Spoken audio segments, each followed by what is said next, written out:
beriman ya. Makanya apa yang menarik perhatian dari 4 syarat khusyuk tadi? Ya, pertama iman ya. Khusyuk itu artinya iman.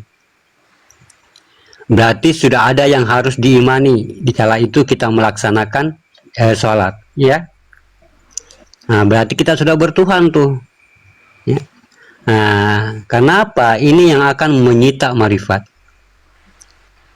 ya. Yang kedua Islam. Islam itu tentu sudah awaludin marifatullah ya. Awalnya agama itu karena sudah mengenal, artinya awalnya agama itu karena sudah mengenal alif lam lam ha ya. Kalau kita sudah mengenal alif lam lam ha, sahabat beriman, tentunya kita sudah mengenal Tuhan ya. Karena titik kajian alif lam lam ha untuk membawa kita dalam memandang wujudnya ya. Itu dalam arti kata din ya, Islam. Jadi kita harus tahu alif dal nun di situ ya, bagaimana kita menggerakkan diri kepada Allah, sahabat beriman ya. Alif adalah sir, sedangkan nun di situ adalah hayat ya. Yang ketiga adalah tauhid. Tauhid itu bagaimana arah pentujuannya.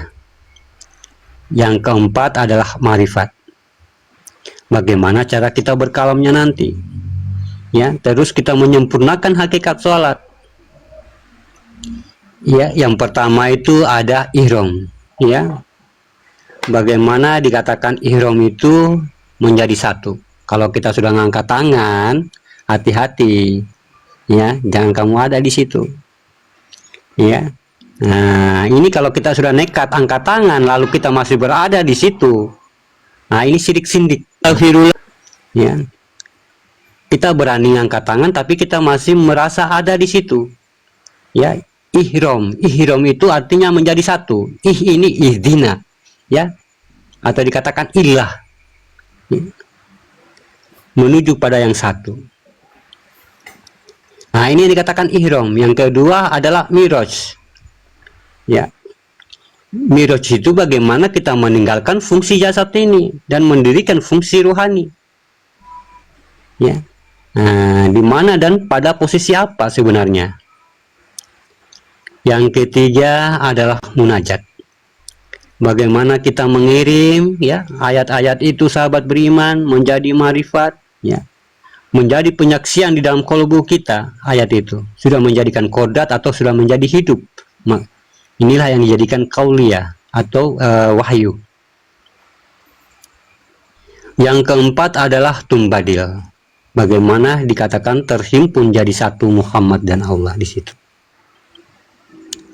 Jadi malam ini saya tidak membuka sifatnya, sahabat beriman ya, sifat tarekat dan marifat ya.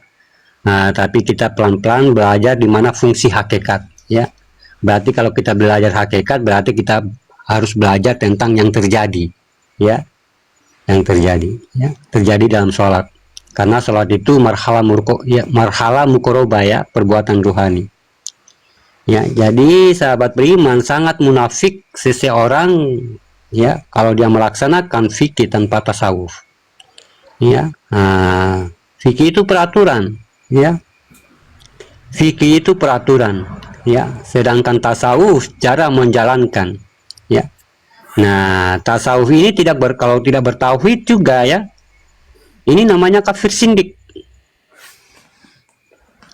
ya. Tauhid akan menyediakan kajian kemana menyembah dan siapa yang disembah ya, itu tauhid. Makanya fikih, tasawuf, tauhid itu adalah satu kodat yang harus dipahami, bukan dipisahkan ya. Jadi insya Allah kita akan pelan-pelan belajar bagaimana kita memposisikan hakikat itu, sahabat beriman, ada di mana ya. Jangan hanya kita bilang-bilang ya sholat itu ya hakikat, lantas kita tidak tahu hakikatnya di mana ya. Tapi yang harus diimani menuju khusyuk itu tidak ada ya. Dan ini mungkin tidak pernah dilakukan pada guru-guru ustadz kita atau yang ngajar kita sholat. Palingan ngajar gayanya aja gitu ya, gayanya, prakteknya, bacaannya, tapi tidak pernah mengajarkan mungkin ya hakikatnya. Sebalik gitu ya. Nah, jadi untuk naik sejadah saja sahabat beriman ya, untuk kita naik sejadah saja, ini tidak boleh kita berpotensi manusia. Ya. Ya. Kita naik sejadah saja itu sudah ada peraturan di situ. Tapi di situ harus kita berpotensi keinsanan Allah. Ya, tidak menuju persekutuan. Ya. Karena ini kita ini mau pergi ke Allah nih ya. Tentunya tidak ada persekutuan di situ. Ini kita mau berhadapan dengan Allah. Nah, makanya sajadah itu sahabat beriman ya, jangan kita injak dulu. Ya. Karena yang mau diinjak ini as-sajadah. Surat 32. Surat 32 itu batasan. Ya. Batasan Allah adalah as-sajadah. Ini Al-Qur'an. Ya. Jangan asal naik di situ, ya, mancus ya. Bukan karpet itu. Nah, ya. Ya, Masya Allah ya. Nah, dan ini persyaratannya adalah yang naik sejadah tadi adalah di surat 23 Al-Mu'minun. Itu persyaratannya itu. Ya, beruntunglah orang-orang yang berilmu yang khusyuk dalam sholatnya. Itu persyaratannya tuh. Berarti yang menginjak ini adalah orang-orang yang berilmu atau memang dia sudah memiliki tubuh ilmu. Ya, karena ilmu itu adalah al-ilmu Allah sendiri. Ya, yang sholat ini harus berilmu dulu ya. Nah, atau jasad ini sudah menjadi sebuah wujud ilmu, atau dia harus menjadi batang tubuh fanafila. Nur pada jasad mewakili jasad, zat Allah mewakili ruhani di situ. Ya, batin Allah mewakili nyawa di situ. Nah, kalau dia sudah Qodrat Adam dan Muhammad, nur dan zat itu berdiri, maka muncul wujud batin Allah pada batin. Disinilah menuju tubuh fanafila menghadap alam bakofila, ya, dan menuju kita kepada Tuhan bila. Jadi jangan asal kita naik di sejadah, ya. Allah menurunkan potensi-potensi bagaimana dalam sholat ataupun dalam Islam itu semua memiliki hakikat. Ya, Islam itu hakikat. Jadi sahabat beriman, yang sholat ini harus ada ikro. Ya, harus ada ikro dirinya, harus dia tahu membaca dirinya. Dia harus tahu bermunajat di situ. Nah, lakodatan anal fi jasadin, ya, alal Adam. Ya Allah, sesungguhnya tiada kodratku melainkan jasadnya Adam. Yang kedua, diwakili lagi kerohanian kita. Ya Allah, lakodatin fil ruhani al Muhammad. Tidak ada adalah kodrat ruhaniku yang Allah melainkan Muhammad. Yang ketiga apa? Lakodatun fil ruhi ilallah. Tidak ada kodrat ruh dariku melainkan batinmu ya Allah. Ya, la maujudun ilallah di situ dia. Tidak ada lagi yang maujud melainkan Allah. Nah, berarti batallah kemanusiaan kita di situ. Ya, nah, baru dilangkahkan kaki pertama, ya.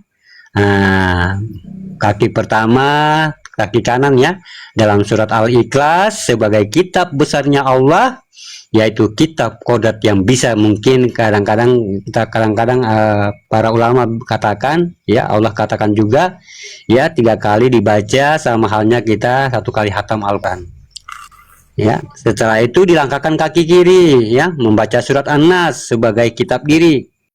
Ya, memang agak-agak panjang, tapi kalau kita sudah biasa sahabat beriman, ya, itu makanya kalau kita masih berpandangan ayat ini lama, ya, saat kita menaiki sejadah baca surat apa Al-Ikhlas dengan surat An-Nas ini lama, tapi kita masih, karena kita masih modelnya membaca, makanya lama.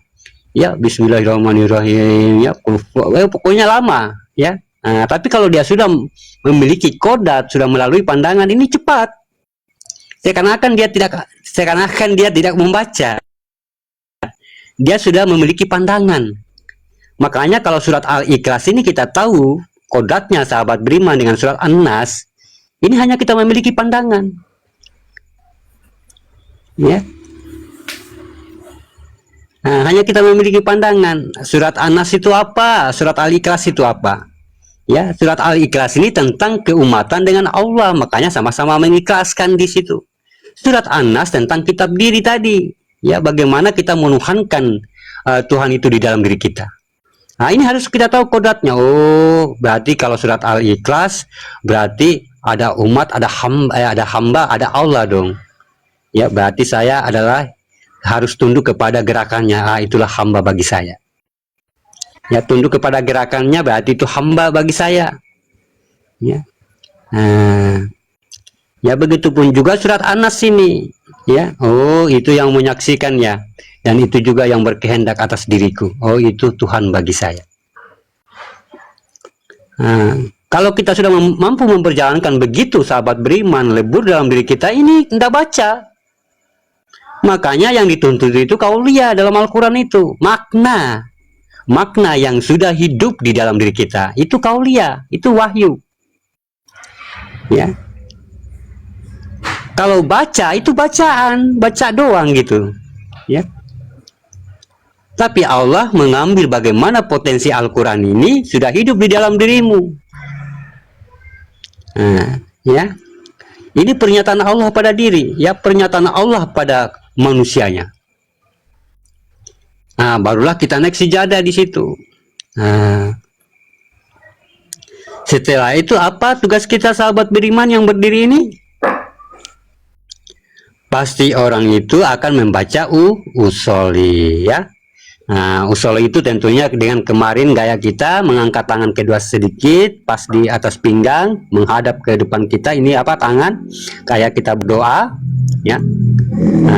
Itu membaca usoli sebelum dia takbir, ya.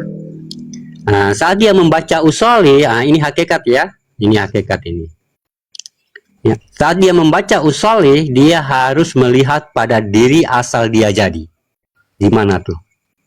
Berarti di kolbi, ya, usoli asal diri, ya. Saat dia membaca usoli harus dia memandang ke markubah, ya, dari tingkat alam batin sirnya Allah di dalam hati itu, ya. Jadi kita angkat tangan saat baca usoli, ya.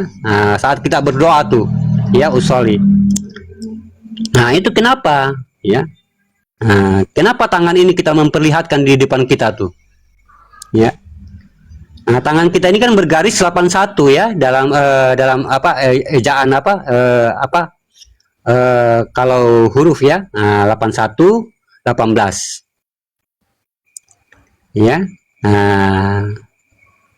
81 18 kalau dalam falakiyah, ya. 81 ini kalau 1 tambah 8 9. Ya, 18 juga begitu. 1 tambah 8 9, 8 tambah 1 9. Ini Asmaul Husna tangan kita nih. Ya, Asmaul Husna. Makanya 10 tangan, 10 jari. 10 jari itu 10 amal besar. Ya. 10 amal besar yang mana 10 amal besar? Kodrat, iradat, samar, basar, kalam, hayat, baru ruhani, rabani, nurani. Itu yang kita capai dalam bulan Ramadan. Ya, 10 amal besar itu makanya diperlihatkan dalam tangan ini, ya. Baru usoli, ya, baru kepalanya tunduk ke hati, ya, lihat ke markubah, terus lillahi ta'ala, ya. Contohnya salatan apa sholatnya, terus lillahi ta'ala, ya. Lillah itu pemberian Allah, berkodrat Muhammad. Ta'ala itu adalah bersifat Tuhan, ya, berarti Muhammad ada di jalan, dia jalan Tuhan. Ya, terus dia tutup ngusap wajah, ya, dengan alhamdulillah, ya, ndak boleh alhamdulillahirabbil alamin, cukup alhamdulillah, ya. Ya. Jadi di saat kita ngusap wajah, ya, usahakan kita menutup mata, ya. Kita harus menghalalkan gerakan kita itu, sahabat beriman, itulah yang dikatakan menghalalkan gerakan, ya. menghalalkan gerakan tadi melalui kapasitas huruf alhamdulillah. Ya, di situ alif berdiri, lam ruku, dal duduk, ha bergerak. Dibaca alhamdulillah. Ya, alif berdiri, lam ruku, dal duduk, ha bergerak. Satu rakaat harus dilihatnya dulu di situ sebelum kita mengangkat takbir. Ya, kita melihatnya dulu di situ, berdiri, ruku, itulah alhamdulillah. Ya, yang saya katakan tadi. Alif berdiri, lam ruku, dal duduk, ha bergerak. Nah, alhamdulillah, musab wajah ya. Musab wajah sebelum kita takbir, kita sudah melihat di dalam diri kita itu. Dia sudah berdiri, dia sudah ruku, dia sudah duduk, dan sudah berdiri lagi. Ya, baru kita mengangkat takbir. Ya, itulah kapasitas alhamdulillah yang menghalalkan gerakan kita itu. Ya, setelah dia lihat berdiri, ruku tadi, sahabat beriman duduk tadi, maka ini rakaat, ya, dikatakan rakaat ini muni usoli. Berarti rakaat dia akan diambil oleh potensi rohaninya. Ya, ya, rohaninya yang mana? Muhammad pada diri. Ya. Baru turun tangan di situ. Ya, setelah alhamdulillah, berarti kita sudah fokus di yang tadi, ya, fokus kepada yang tadi. Nah, inilah yang dikatakan nikmat. Ya, kita fokus di situ, ya, di kolbu kita tadi. Ini yang akan membuat kita lupa segalanya, sahabat beriman. Ya, hati kita tidak bisa lagi diganggu oleh setan. Kenapa? Karena kita, mata batin kita sudah hidup di situ. Saat kita mengucapkan alhamdulillah, mata kita ditutup. Ya, jangan Robbil Alamin, karena kalau Robbil Alamin itu sudah menyekutukan semuanya. Ya, Robbil Alamin itu sudah semua yang bergerak tuh. Ya, kenapa? Ya, Robbil Alamin itu dia setelah kan usoli, ya, usoli lillahi ta'ala. Ya, saat di situ saja, tapi sebelum takbir tadi, ya, tidak lillahi ta'ala lagi. Ya, kalau Robbil Alamin itu lebih dari satu. Kalau lillahi ta'ala satu, ya, makanya tidak bisa kita mengatakan Robbil Alamin, ya, alhamdulillah Robbil Alamin. Karena kita ketentuan lillahi ta'ala dalam usoli tadi. Ya, lillahi ta'ala Robbil Alamin. Alhamdulillah, ya, alhamdulillah. Karena kalau kita mengucapkan alhamdulillah Robbil Alamin akan bertentangan dengan lillahi ta'ala tadi. Ya, lillahi ta'ala kan satu, Robbil Alamin kan lebih, ya, gitu. Jadi tidak bisa kita mengatakan alhamdulillahi Robbil Alamin. Cukup alhamdulillahi, ya, zatnya hamdu menuju lillahnya semata. Nah, jadi berarti yang berdiri ini sudah tubuh fanafila, ruhnya akan Muhammad. Ya, namanya berupa jasad dan batin jadi nyawa, nyawa jadi batin Allah di situ.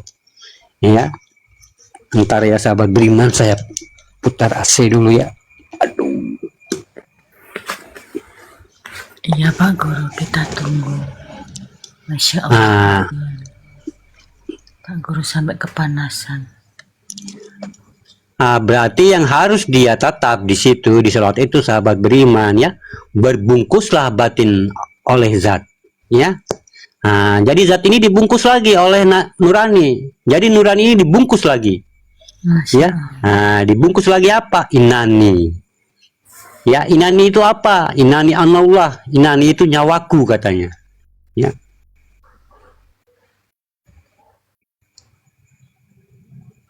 Ya, inani nyawaku katanya. Inilah tubuh, sifat tubuh halus tadi, ya. Tubuh halus ini kan akan berganti setelah takbir, ya. Tubuh halus ini akan berganti setelah takbir, ya. Sekarang masih bersifat nur dan zat ini, ya. Setelah itu takbir dia. Takbir, ingat ihram, ya, ihram. Ya, ihram, takbir itu menuju satu. Ya, takbir itu nafis isbat, ya, mendapatkan dan membatalkan yang batil dan mendapatkan yang hak, ya. Takbir itu harus dilakukan setelah tangan, ya, artinya melewati telinga, ya. Ini melewati telinga. Kemarin Bang Cus menerangkan, ya, ini tidak bisa tinggi dari telinga kita, tangan ini, ya. Tangan harus sejajar dengan telinga, dan tangan ini harus melewati sedikit telinga, ya. Jadi di sini harus melewati anasir, ya. Setelah dinafiskan, ya, kenapa sahabat beriman harus kita melewati? Karena yang membuat dosa itu yang 4 itu, ya, penglihatan, hidung, mulut, telinga. Ini sifat kemanusiaan ini yang kita nafiskan nih, sifat kemanusiaan yang kita buang tuh, ya. Setelah perbuatan ini sahabat beriman, ya, artinya perbuatan insannya ini dia berangkat, ya, terbuang di situ sifat kemanusiaannya dengan 10 amal besar atas nama zuhir dan batin, yaitu Asmaul Husna tadi. Ini yang 18 ejaan bahasa Arab, ini 81, ya, 99. Ya Allah atas nama zuhir dan batinku. Ya, setelah tangan sampai di telinga sahabat beriman, baru kita menyebut Allah, ya. Allah itu saat disebut kepala tunduk, ya, Allah, ya, tapi tangan sudah sampai ke telinga, baru kita menyebut Allah, baru kepala tunduk, ya. Kalau pandangan belum mengarah ke kolbi sahabat beriman, jangan kita sekali-kali menyebut Allah, batal kita, ya. Kalau pandangan kita belum hidup dalam kolbi, jangan sekali-kali menyebut Allah, ya. Jadi kalau dia terbawa dalam nafis, ini sholat akan dipelihara oleh akal nih, ya. Sholat akan dipelihara oleh akal dan nafsu kita di situ, ya. Allah yang dimaksud di sini adalah Tuhan, ya. Kenapa katanya Allah itu alif lam lam ha, tapi kalau dalam sholat beda, ya. Kenapa? Di dalam kapasitas di situ ada hau, di tengah-tengah hamzah tuh alif lam lam ha, ada hau, ada dia, ya, ada huruf tenggelam di situ, hau. Jadi dalam menurunkan tangan tadi, rohani dan nuraninya tadi sahabat beriman yang awal tadi, ya, sebelum dia naik sejadah itu, diberangkatkan ke dalam kolbi dengan Asmaul Husna tadi. Jadi dengan kedua telapak tangan ini memberangkatkan ruhani dan nuraninya dipakai naik sejadah tadi,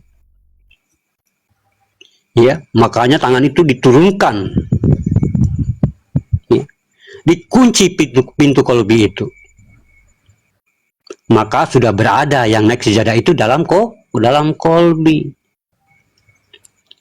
Inilah yang dikatakan syarat sah sholat. Fikli adalah Adam dan Muhammad, kauli adalah Muhammad, kolbi itulah makomnya, ya. Kolbi adalah makomnya. Jadi turun ke bawah, tidak ada gerak mubazir lagi situ. Karena kalau ada gerak mubazir sahabat beriman, sudah batal sholat itu, ya. Jadi tanda menutup kolbi ini berarti kita sudah di situ, ya. Makanya orang yang meninggal dunia itu ditutup, ya, kedua tangannya menutup kolbinya, ya. Begitu dia sakaratul maut, ketemu ruh Adam dan Muhammad yang berdua itu tadi, tuk, barulah orang itu meninggal dunia. Sholat sama, ya. Sholat sama. Setelah itu terkuncilah. Terus apa yang kita saksikan di situ, di kolbi ini, ya, di kolbi diri yang dua tadi, di kolbi diri yang dua tadi. Nah, itulah yang menjadi diri halus. Apa diri halus tadi? Kodat, iradat, samar, basar, kalam, hayat, ilmu, ya. Nah, jadi diri halus ini yang melaksanakan sholat itu di dalam. Ya. Diri halus inilah yang melaksanakan sholat itu di dalam kolbi tadi. Di dalam itulah sholat itu. Itulah yang khusyuk. Ya. Berarti siapa yang datang ini? Ya. Makanya saat di situ kita berdiri sahabat beriman, lalu Allah datang di situ. Ya. Allah datang di situ menghampiri. Siapa yang datang ini katanya? Ina min wa aina, kata Allah. Lalu yang berdiri ini dikenalkanlah dirinya di dalam kolbi itu. Inna sholati wa nusuki wa mahyaya wa mamati. Kenapa di situ bukan saya Adam, saya Muhammad? Karena anta buduna ala tak ma'buduni. Hanya aku yang mampu menyembah diriku. Maka itulah diri sifat tadi sahabat beriman yang menggerakkan jasad. Maka jasad berubah menjadi ayan karazia, atau jasad yang tidak bersekutu dengan Allah, sebagai nilai di mata Allah. Jadi seperti jasad di dalam kaca, ya, yang tidak berat, yang tidak punya nafsu, yang tidak punya akal dan pikiran lagi. Ya, karena dia sudah merubah pola salat dia. Ya, dia sudah merubah pola salat dia. Ya, tubuh menghadap kiblat, diri menghadap Allah. Inilah yang dikatakan tadi itu ihram, menjadi satu. Mirot, dia sudah meninggalkan kehidupan dia selama ini. Ya, kehidupan manusia sudah berubah ini, ya, dan dia fokus ke kolbi, tidak bisa putus dia. Dia harus berada dalam kolbi itu, tidak bisa putus pandangannya. Ya, dalam alam kolbi ini sahabat beriman, atau dikatakan alam sukun, ya, di situ tidak ada siapapun, hanya dia sendiri. Itulah ihram tadi, atau dikatakan satu tadi. Ya, setelah itu sahabat beriman, ya, sudah kita melipat tangan kita, baru kita membaca doa iftitah, ya, dan kita membaca doa surat Al-Fatihah di situ, dan mulai masuklah batin sifat itu, yaitu Al-Fatihah yang 7 itu, mulai masuk dia, menjadikan dirinya sebuah diri sifat yang bergerak. Itulah kodat, iradat, samar, basar, kalam, hayat tadi. Itulah yang bergerak, ya, hingga jasad ini hanya mengikuti di situ. Ya, dia harus fokus ke dalam kolbi, tidak bisa putus, ya, tidak bisa putus. Karena kolbi itu adalah alam azalinya Allah.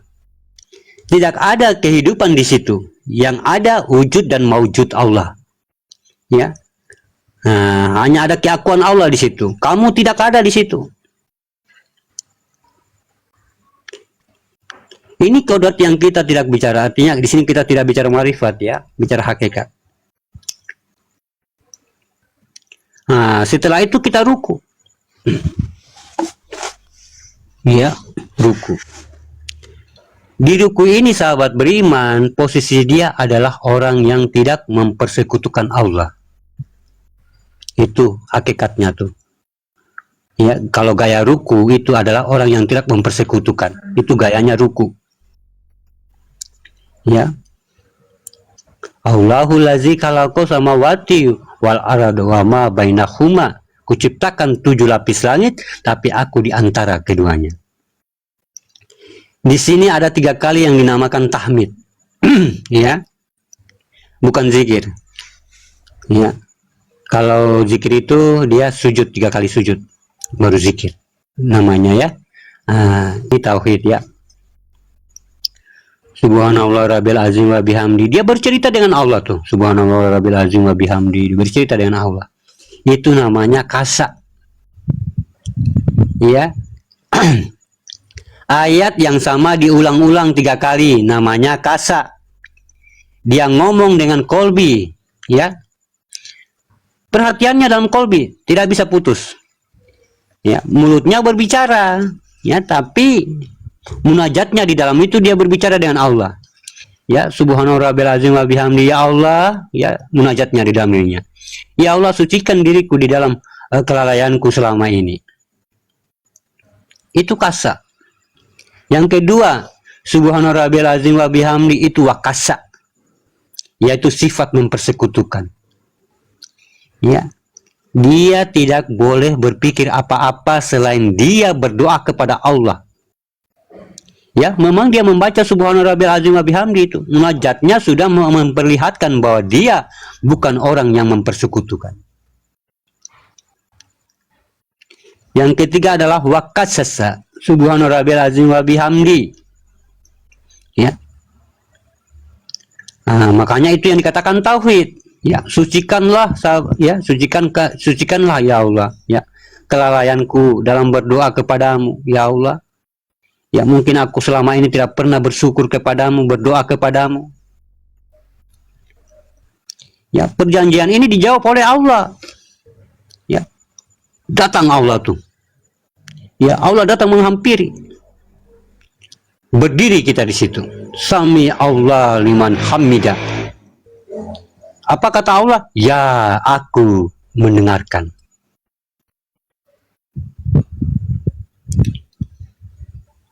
Ya. Apa kata kursi Allah ini atau seluruh alam ini? Apa coba? Ya, tadi kita subhanallah rabbil azim wa bihamdi, kita sudah, artinya kita sudah bertobat di situ. Ya Allah, jangan kamu ya, mungkin aku ini selama ini mempersekutukan kamu, ya Allah, maafkan aku ya Allah. Ya, dengan perjanjian-perjanjian tadi dalam tahmid tadi kita sudah mengatakan, ya, ini kan namanya sifat tidak mempersekutukan. Ya, lalu Allah datang di situ. Kita berdiri di situ, lalu Allah datang. Ya, sami Allah liman hamidah. Allah katakan sami Allah liman hamidah. Ya. Aku mendengarkanmu, apa yang kamu katakan itu aku dengar, katanya. Lalu apa kata kutsi Allah ini, alam semesta kita ini? Ya, alam semesta kita ini, burung-burung, bintang-bintang seluruh alam semesta ini berseru. Serunya bagaimana? Rabbana lakal hamdu mil'u samawati wa mil'ul ard. Ya Allah, ampunilah kami. Ya Allah. Ya. Karena alam semesta ini, karena yang berdiri ini imamnya alam semesta. Yang berdiri sekarang ini adalah imamnya alam semesta. Imamnya sekalian alam. Makanya alam semesta itu dia minta ampun juga. Ya, Rabbana lakal hamdu, ya. Nah, dia mewakili diri kita.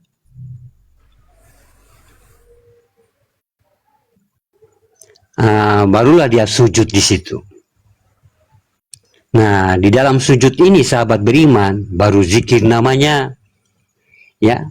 3 kali berulang-ulang. Subhana rabbiyal a'la wa bihamdi, ya.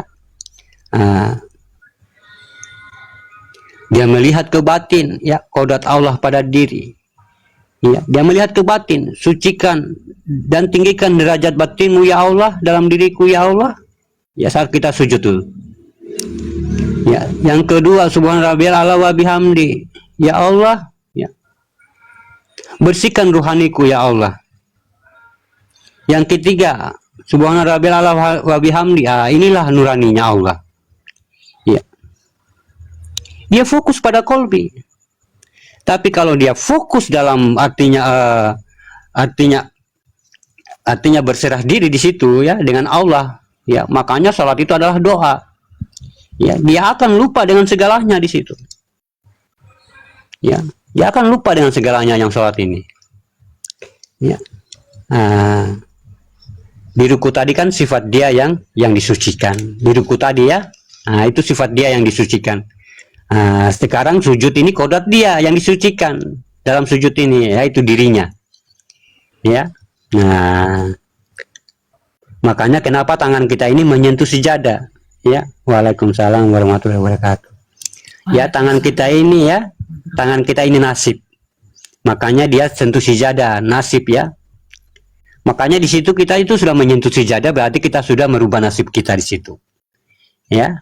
Nah, kita menyentuhkan kepala kita kepada sejadah, berarti di situ juga sudah termasuk kita membuat pikiran kita ini biar baik-baik saja, atau pikiran yang baik-baik. Ya, pikiran-pikiran yang mungkin bermanfaat bagi Allah. Nah, kaki juga kita begitu menginjak sejadah, itu semua ada mananya. Ya, kaki itu maksudnya kita menginjak sejadah itu artinya ini kan kaki kan ya, dal itu memperjalankan, berarti itu ruh ya, ruh. Nah, biar perjalanan kita di dunia ini senantiasa lurus, semua ada maknanya ya. Nah, baru dia duduk di situ ya. Apa katanya? Nah, ini namanya doa ya. Nah, ini yang dikatakan doa. Makanya dikatakan dalam Al-Quran, sahabat beriman ya, bacalah Al-Quran dikala engkau berdiri, bertahmidlah dikala engkau ruku, dan zikirlah dikala engkau sujud, dan berdoa dikala engkau duduk. Ya, makanya di situ Rabbi firli warahamni wajuburni, itu doa. Ya, itu doa keagungan Allah yang ada di dalam sholat, mewakili seluruh doa. Ya, itu yang mewakili seluruh doa tuh. Makanya tidak ada perintah dalam Al-Quran habis sholat berdoa, karena sholat adalah doa itu sendiri. Melainkan dirikanlah sholat untuk mengingatku. Berarti habis sholat kita berzikir, tapi bukan zikir kita lagi menyebut untuk menghalalkan zikir tadi yang kita sebut di dalam sholat, tapi zikir dengan mengingat ya. Nah, yang terakhir apa sahabat beriman? Nah, baru dia bersalam ya. Dia bersalam setelah dia menerima perintah Allah, assalamu alaika ya. Di situ Allah datang, assalamu alaika ya ayuhana nabiyyu. Allah datang menghampiri Muhammad untuk membawa amanahnya, toibatulillah. Nah, jadi setelah kita paham kodrat diri fanafila menghadap bakufila ke alam bakufila ya, atau kolbi, dan menuju Allah bila, itu adalah sifat arasnya ya. Makanya kenapa dia baca Allahu Akbar setiap gerakannya ya, dalam bergerak itu, karena itu sifat 20 ya. Sifat Allah menjadi rangkaian sebuah batang tubuh hakikat ya. Itu sifat 20.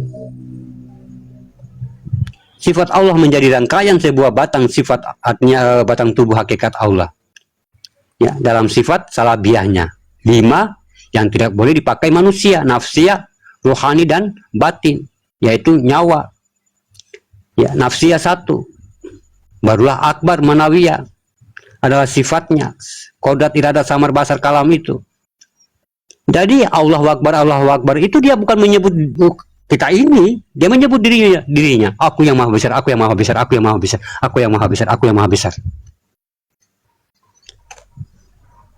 ya. Bukan dia menyebut diri kita ini, bukan kita yang menyebut kita ini maha besar, dia menyebut dirinya sendiri, aku yang maha besar, aku yang maha besar, aku yang maha besar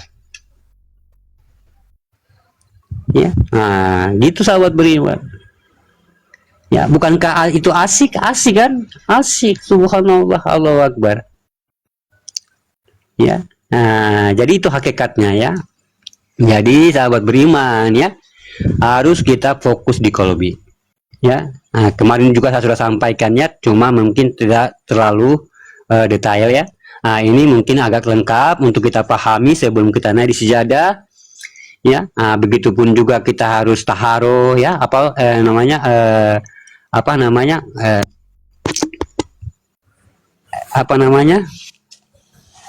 kita masuk dalam masjid ya. Nah, itu harus memiliki adab semua ya. Tidak bisa tidak kita memiliki adab ya. Saat kita mau menginjak sejadah, sudah kita kasih tahu tadi, ya, tidak bisa kita putus di kolbi, ya. Tidak bisa kita keluar dari kolbi, sahabat beriman, ya. Kalau kita melaksanakan dengan benar hal ini, sahabat beriman, ya, pasti kita akan mendapatkan kenikmatan dalam sholat itu, ya. Amin. Mungkin ada yang mau dipahamkan, mungkin ada yang mau ditanyakan yang terkait itu, silakan.